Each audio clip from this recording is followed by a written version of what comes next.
चौरस मोजणे अतिशय सोप्या पद्धतीने कसे मोजायचं तर आज आपण पाहूया। तर सर्वप्रथम यामध्ये अंक टाकून घ्यायचं 1 2 3 4 5 6। त्याच्यानंतर उभ्या लाईनीमध्ये अंक टाकायचा 1 2 3 4।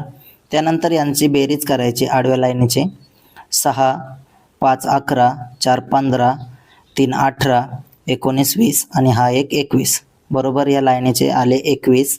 त्यानंतर उभ्या लाईनीचे मोजून घ्यायचे 1 2 3 4 5 6 7 8 9 10। तर ह्या उभ्या लाईनीचे आले 10। त्यानंतर या 10चा आणि या 21चा गुणाकार करायचा 10 गुणिले 21 बरोबर आपलं उत्तर येणार आहे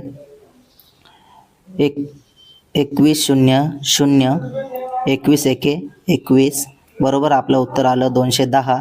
हे आलं आपलं उत्तर। असेच प्रश्न रोज पाहण्यासाठी आपल्या चॅनलला सबस्क्राईब करा आणि व्हिडिओला लाईक करा। धन्यवाद।